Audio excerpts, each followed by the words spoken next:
Hi, this is going to be my autobiography of learning, teaching, and technology presentation made by Stephanie. Um, so, stage one regression.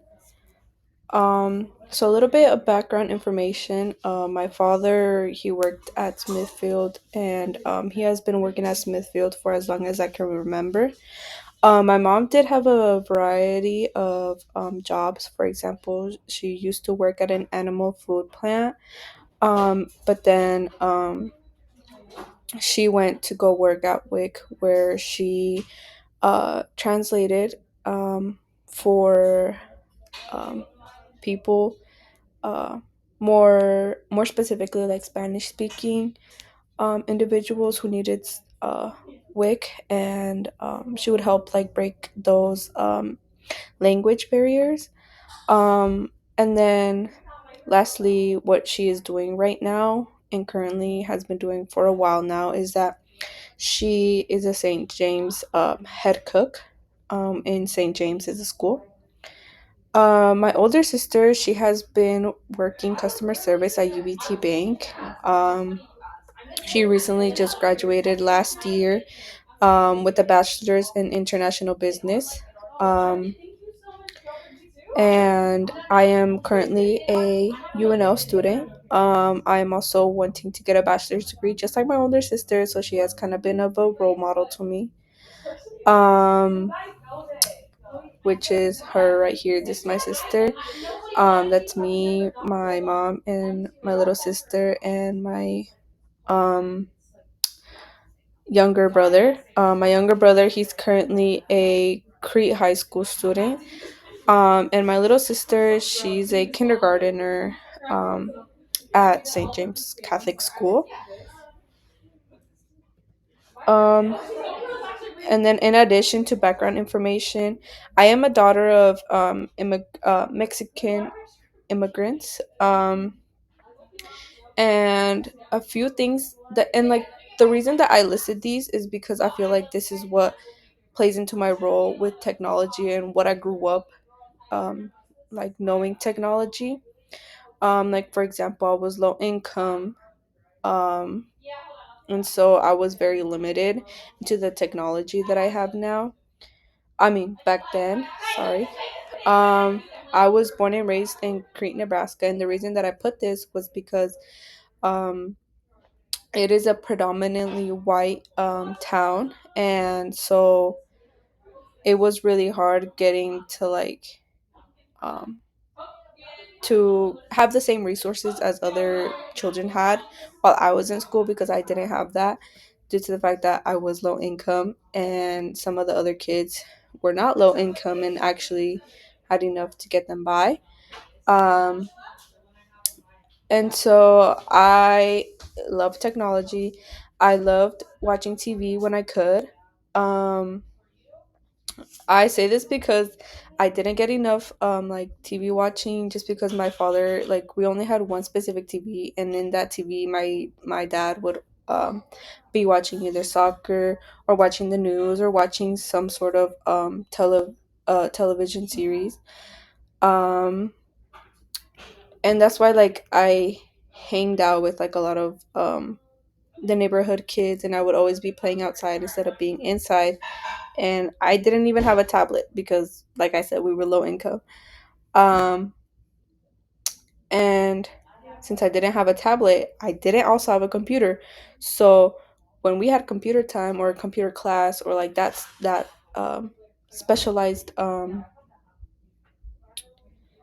special, um, I used to love it. I used to play games, or like when we would do like educational games, like it would be fun because I was able to do things online that I was not capable of doing at home. um and like the only technology I would say I would have would be like playing on my mom's phone. I used to love like downloading games on her phone and just be able to play them, or maybe even take pictures. I know sometimes my mom would delete them because they were like silly like pictures of myself, or it would be pictures of some random things. Like I honestly would take like pictures of like the grass, or like outside, but I know she would delete them just because she needed storage. And I think another impact that I had was the transitioning from public to private to public schools. The reason that I went to public schools was because it was really close to my house. I lived in an apartment with my family, and that was like um, a block away my from my school, and so my mom would just walk us to school, me and my older sister, when we were both in elementary. Um, but then we ended up not living in the apartment anymore because the apartments got burned down, and so then we moved to a trailer, and then it was just like kind of like a rough patch, I would say, for my family. And I know I'm kind of like trauma dumping, but it's just like in my past experiences. So like um my mom, she then got a job at St. James as the head cook, and because she worked there, I was able to go to school there for a discounted price. So my mom transitioned me into that private school, and from there, it was only like that school only goes from pre-K to sixth grade. So I transitioned there my fourth grade, and so I was there fourth grade through sixth grade, and so that played a huge impact on me. And also the transition from a private school to public school, that was also an impact for me. um so yeah.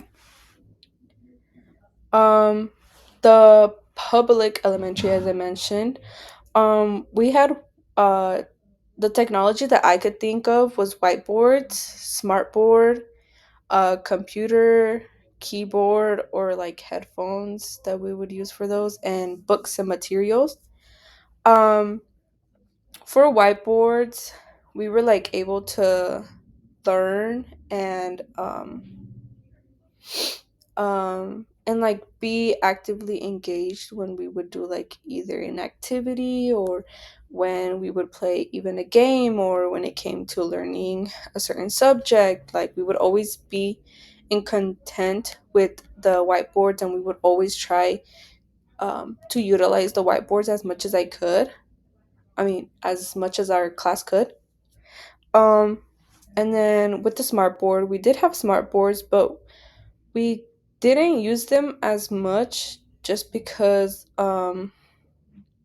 they used more like, I don't know, it's like the projectors. They would use a lot of projectors, and then like they would like project what a worksheet looked like onto the board, so that way you could see what the teacher does and then you do, um which was pretty nice. And then we would also do other activities on there. Like sometimes teachers would even put like up YouTube videos that were pretty informational and things of that sort. And then for computer, keyboards, and headphones, we used to have a special named technology, and it was basically computers for us to use, and we could just do like educational games. Like some games that I thought of was Brain Bot, ABC Yacht, and Cool Math Games. And Cool Math Games was actually my favorite, because I was able to play a lot of games that I didn't get to do at home, as I mentioned, because I just didn't have those resources growing up. And also, like the books and the materials. Um, Something that I noticed in public schools, like growing up, is that I was able to have a Spanish class, and with that, I had Spanish books that I was able to check out and take home. And since like my first language is Spanish, I was able to um, learn more about my native tongue and be able to connect with my family um, with that language. Um, we also had like a lot of books.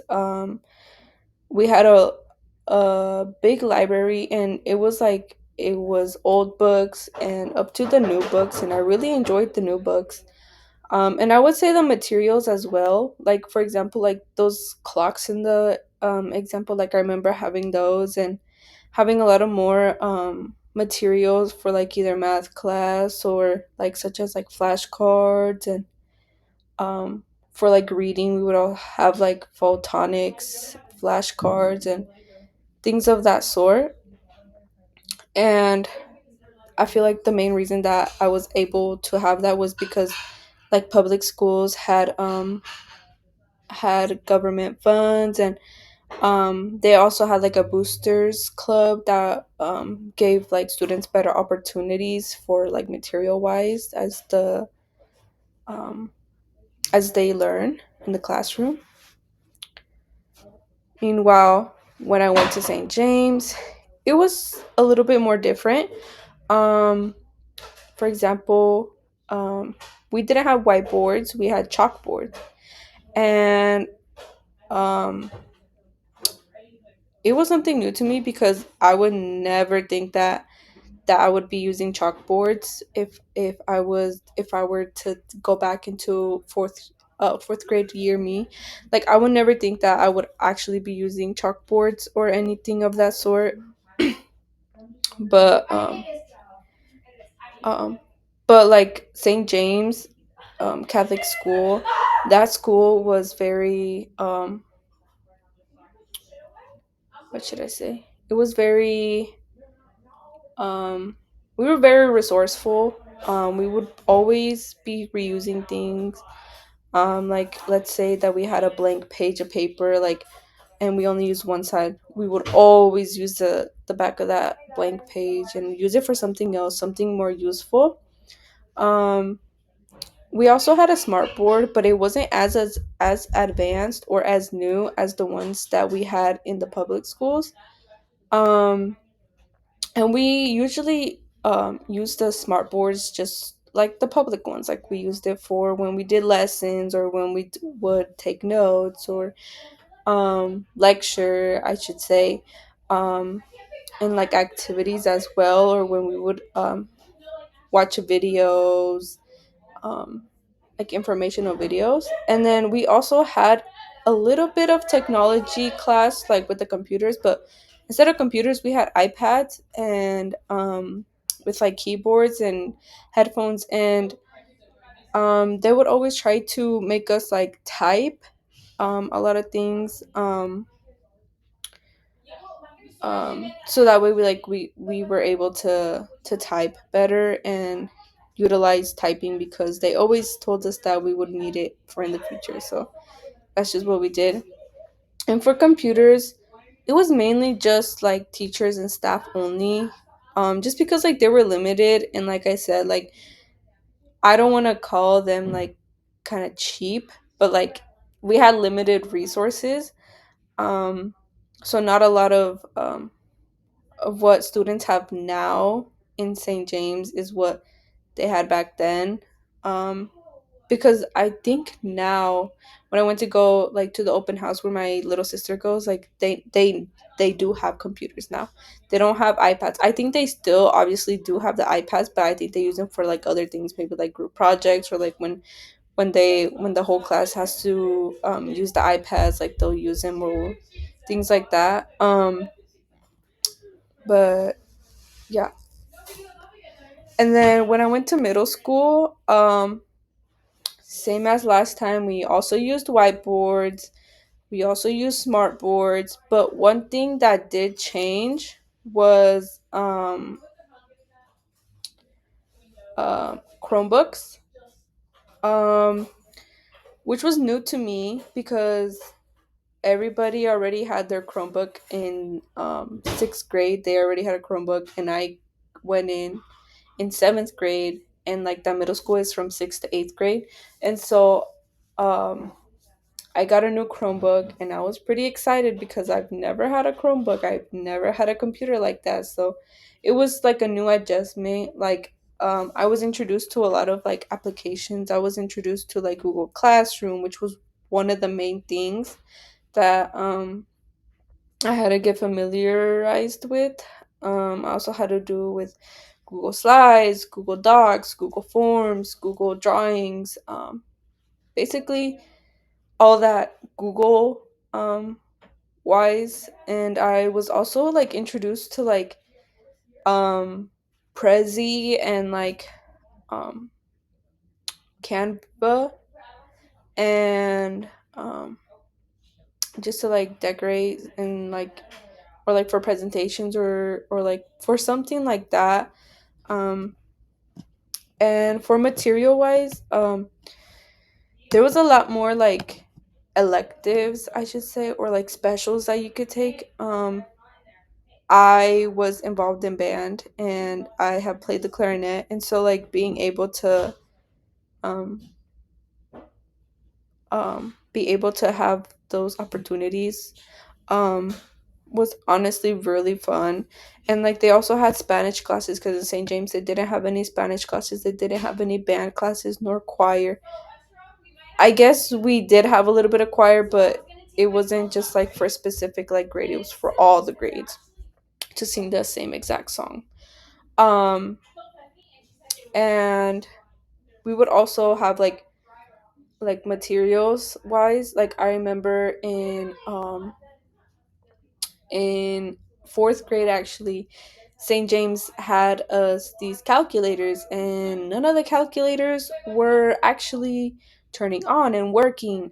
And so then the teacher, I remember this, the teacher opened one of the calculators, and basically the battery was all like, I think it was like kind of like corroded. And so like that kind of opened up my eyes for when I went to a public school. Like that didn't happen. Like they weren't like they were sufficient enough to have good calculators, good pencils, good desks, good like technology, because we, like I said, we didn't have any Chromebooks. So like I like those materials were really essential for me fundamentally to get a sense of what I would need to not only have for high school but also for college. Um, and for high school, yeah, we it was kind of like the same thing that we would have in middle school. Whiteboards, smart boards, Chromebooks. Um, there was a it was more when I went to high school. Yes, there was some um like paper, but it was mainly all just online. Everything was in Google Classroom. All assignments were due on a Google Doc, and they were like all due at specific times. So like that's why things like that, um, um, which changed my perspective on a lot of things, because everything was due more online, and it just it varied. And then for the materials, I would say for my Spanish classes, like I was able to take a lot of AP classes, and which was things that I didn't have anywhere else. Just because I couldn't take any AP classes in middle school, but I took them in high school, and so it was like a big jump, and I was able to get new opportunities there. For band materials, like I got introduced to uh, a whole new other things, like for pet band, like we had to use special equipment, and so like it was just new materials. And then also in shop classes, I also took shop classes, and I know because I'm a girl, like that's a little bit weird, but I was a little bit interested in the shop like industry, and so like I took intro to cabinet construction, and I took a welding class just because I wanted to see how those resources were available to me as a high school student. So I took those classes, and it was honestly a very fun experience for me, because I've never um, been in a shop. Either it could be like a wood shop, or it could be like a welding shop. Um, so yeah, and I also was able to take some like family and consumer sciences classes. I was able to take some like culinary classes, which I didn't have that either in middle school or St. James or in elementary. So it was something new and something pretty pretty eye opening because it kind of like helped me realize what I wanted to do in life, and like and I don't think culinary wise it was that because I thought it was, but it wasn't. And now here, now that I'm at UNL, we still use some whiteboards. I think I only have like one or two classes that actually use whiteboards in order to like demonstrate stuff. Um and that's because like we want to do like discussions or if we're learning a material, but it's mainly just for to write down like discussion wise. Um we do use projectors and TVs for lectures, which is kind of nice. Just because I can see the whole slide and I can take down notes, and um it's not something that I'm new to, if that makes sense. Um but I did get an upgrade. It's not Chromebooks, but I did get a MacBook, which is a total upgrade in my opinion from a Chromebook. Um but a lot of these things in college, they're online. I think I'm barely taking a class where like things are actually like um on paper, just because it's like an art class for children. So it's like something new that I'm not quite fully aware of that. That was what I needed to do because I thought it would be virtually, but obviously if you're gonna do art, you're gonna have to use your hands and a paper and a pen and markers. Um and then also for materials,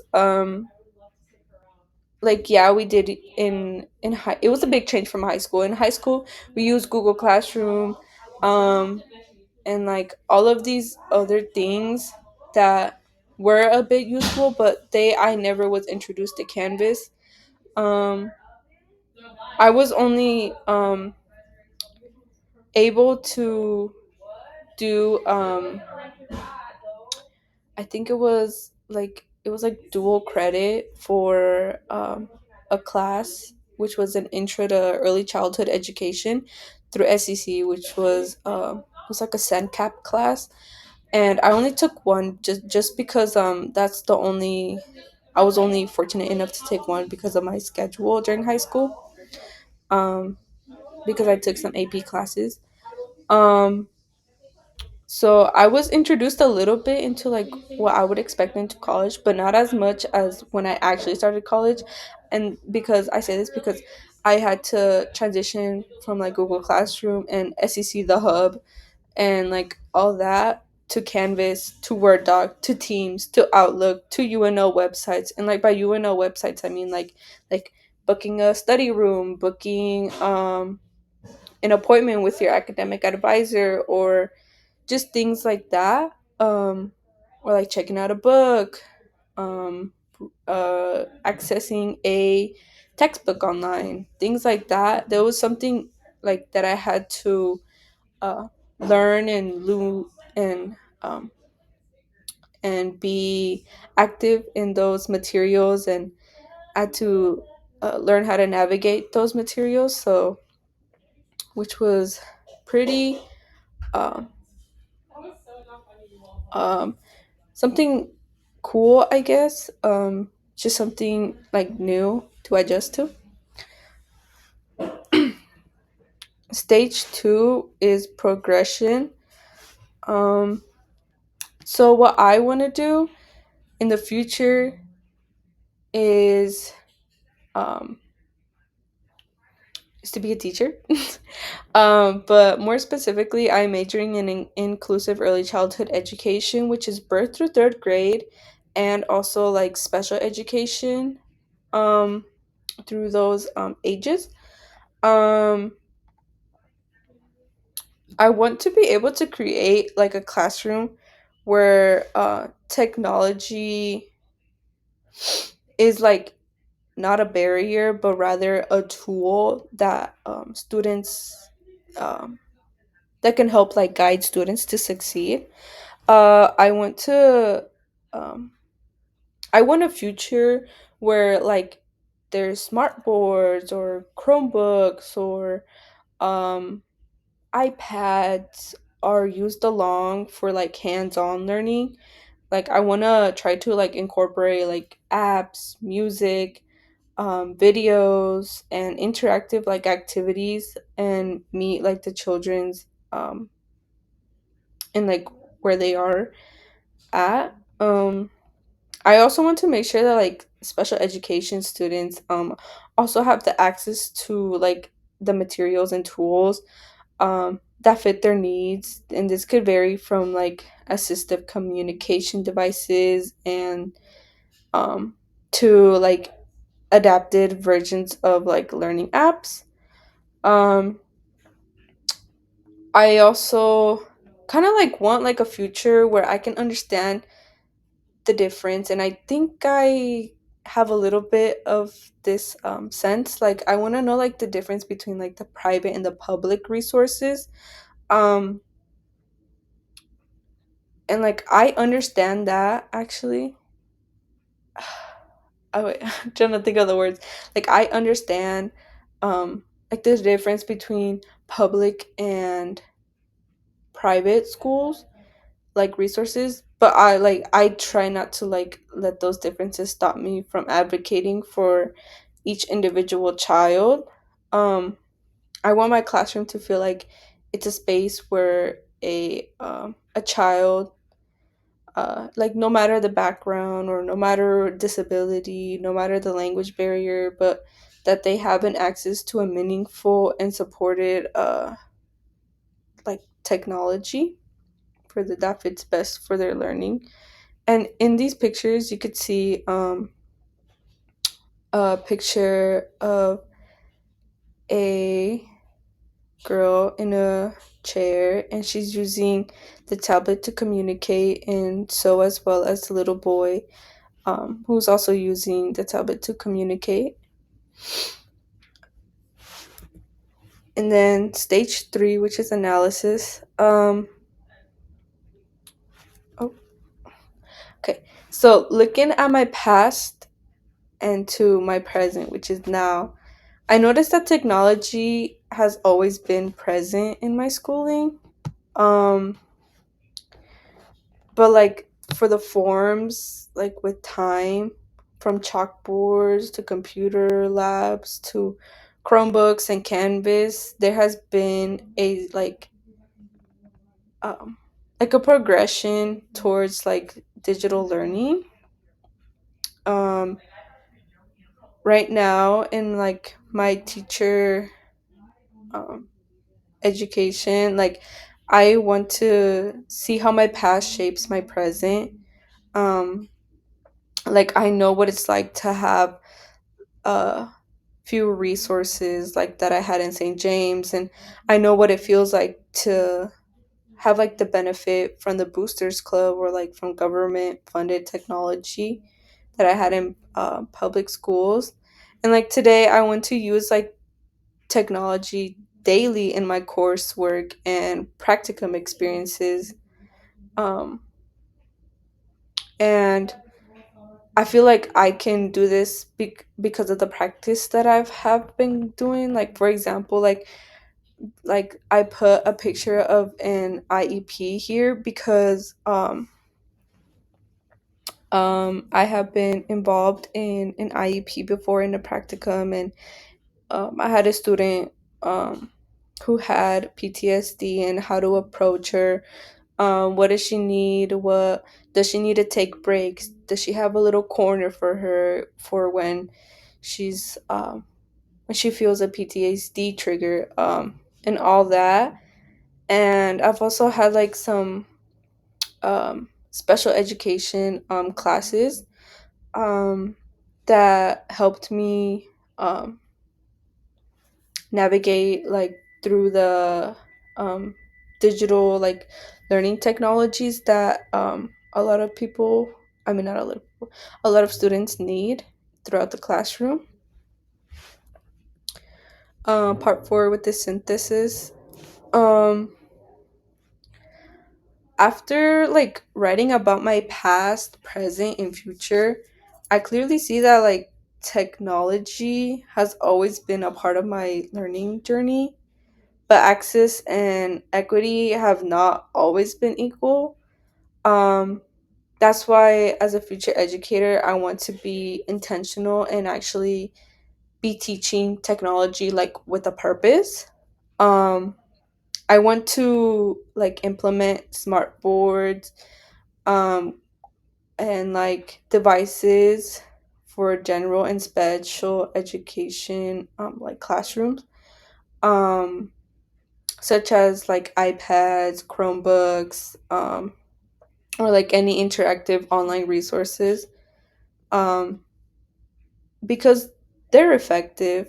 Um, I've seen it in other practicums, I've um, I've like experienced it. Um, I want to also use like, um, maybe this is like for like early childhood. I want to be able to also use devices for music, games, or digital tools that make like learning fun. Um, and most importantly, like I want like to make sure that like special education students like feel supported with the right technology for their needs. And like my goal as an educator is to like live up to the name of like my major, which is inclusivity. I want to be inclusive. Like I want to be mindful of different students' backgrounds and ensuring that technology doesn't just exclude, but it like empowers them, that they have like a superpower that makes them for them. And I feel like with my willingness to be inclusive, that I will be able to reach that. Um, and then part five, organization and expansion. Um, I just like I mentioned, like I can be mindful of my students with different backgrounds that involve technology. Like this could even be low income, or when they're stable, or when um, when a student who needs assistive technology for their learning, such as like for special education. And like technology evolves every single day, and so does education. So like looking back, I can see how far I've come. Like from like playing on my mom's phone to like navigating Canvas and advanced like online platforms.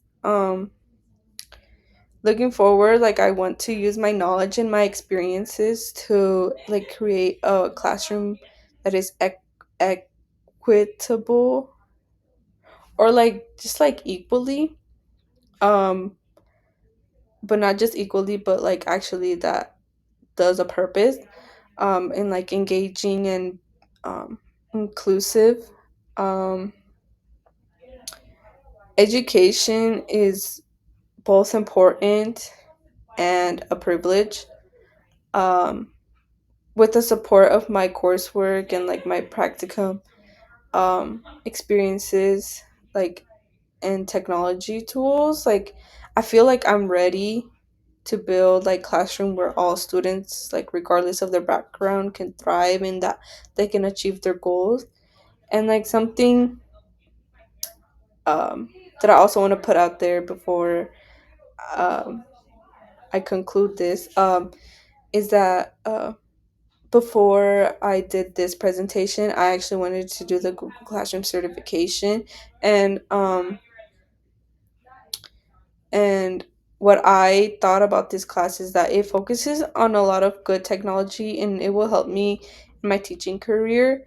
And like I feel like if I keep trying to learn about new technology, especially with the Google certification that I thought I was gonna do, like I learned so much more valuable like information about that, which was honestly very um eye opening, I would say, just because it is something new, um, that I never really thought of. Because when I navigated through Google Classroom, back in like middle school or like in high school, I just saw it as a student, and I never actually like saw it as a teacher or as an editor or like as an owner. So I thought being able to have that brief knowledge, like I feel like that's what will set me up for my success, um, as an educator, and be as inclusive as I could be. Thank you, and have a nice night.